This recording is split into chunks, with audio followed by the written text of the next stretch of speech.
Hello students, good morning to all of you. Today for class 5th subject EVS, we are continuing our lesson that is first aid. आज का जो हमारा topic है page number 66 पे है. तो कल हमने हीट स्ट्रोक और ब्लीडिंग नोज़ के बारे में पढ़ा था कि जब ऐसा हो तो हमें क्या करना चाहिए और क्या नहीं करना चाहिए. तो आज का जो हमारा टॉपिक है वो है इंसेक्ट बाइट. ठीक है, तो पहले हम इंसेक्ट बाइट के बारे में पढ़ेंगे. इंसेक्ट बाइट होता क्या है? Insects like a bee, a wasp etcetera are commonly found around us. हमारे इर्द गिर्द कॉमनली हमें बी, मधुमक्खी या वास्प, तमूड़ी मिलती रहती है, होती रहती है, हमारे इर्द गिर्द घूमती रहती है. दीज इंसेक्ट्स समटाइम्स स्टिंग अस. कभी कभी ये हमें काट लेती है, which can be very painful. और उसमें बहुत ज़्यादा दर्द भी होता है. Sometimes a sting can cause swelling in that part of the body. तो कभी कभी क्या होता है कि अगर हमें मधुमक्खी काट लेगी या तमूड़ी काट लेगी तो उस जिस पार्ट पे वो काटेगी उस पार्ट पे स्वेलिंग होती है, रेडनेस होती है. We should not tease insects. अब हमें क्या करना चाहिए? हमें इंसेक्ट्स को कभी भी टीज़ नहीं करना. अगर आप मधुमक्खी को देखोगे या तमूड़ी को देखोगे या किसी और इंसेक्ट को देखोगे, उसे टीज़ नहीं करना चाहिए, छेड़ना नहीं चाहिए.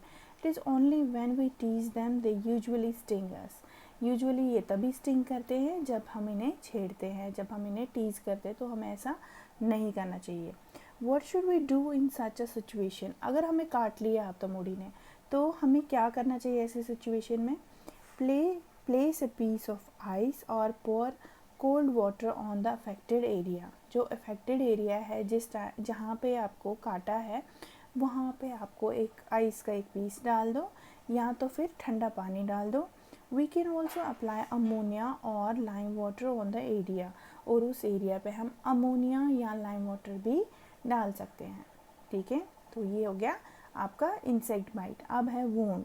वोंड होता है कि जब हमें चोट लग जाती है और ज़ख्म हो जाता है तो उसे कहेंगे हम wound. Very often while playing we hurt ourselves on our knees, ankles, elbows etcetera. तो क्या होता है कि बहुत बार क्या होता है, हम खेलते खेलते अपने आप को हर्ट कर देते हैं, हमको लग जाती है. ज़्यादातर हमें घुटनों पे लगती है, एंकल्स पे लगती है या एल्बोज पे लगती है. ठीक है, तो हमें ऐसी सिचुएशन में क्या करना चाहिए? What should we do in such a situation? Dos and don'ts. क्या करना चाहिए और क्या नहीं करना चाहिए? Wash the wound with clean water, then clean the wound with an antiseptic solution. हमें जो वोंड होगा, जो जहाँ पे चोट लगी होगी उसे हमें पहले साफ़ पानी से धो लेना चाहिए, क्योंकि थोड़ी बहुत डस्ट या मिट्टी वगैरह वो भी चली जाती है जब लग गई, तो इसलिए उसको ठंडे पानी से धोना चाहिए. और फिर उसके बाद उस वोंड को एंटीसेप्टिक सोल्यूशन से साफ़ कर लेना चाहिए. ठीक है, फिर उसके बाद हम उसमें एंटीसेप्टिक लोशन लगा सकते हैं.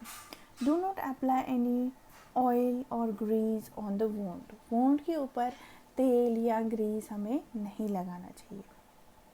हो गया wound. Next one is sprain.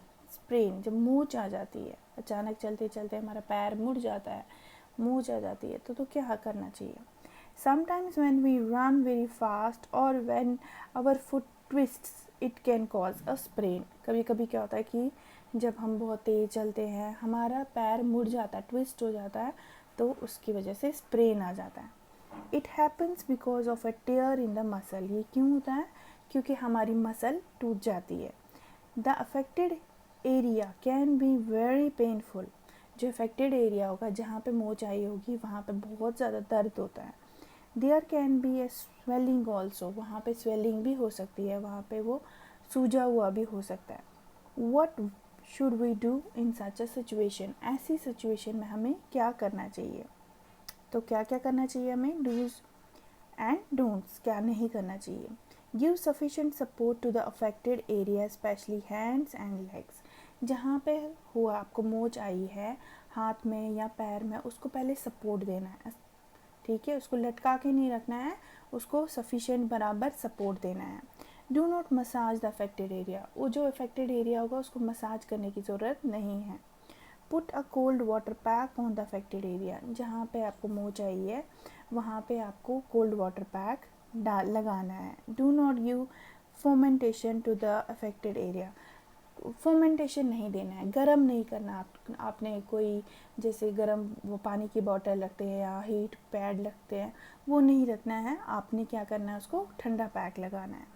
After 24 hours of spraying put some salt in lukewarm water and give फोमेंटेशन।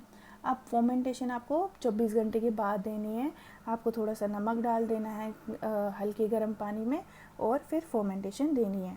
Do not go to the unqualified person, किसी अनक्वालिफाइड पर्सन के पास नहीं जाना है। Continue the support to be affected area specially hands and legs till the sprain is cure, जब तक ये ठीक नहीं होता है तब तक इसको सपोर्ट देना है। Do not put any pressure on the affected, और इसके ऊपर कोई प्रेशर नहीं डालना है। ठीक है, I hope you understand today's topic. Thank you so much. कल हम इसके आगे पढ़ेंगे।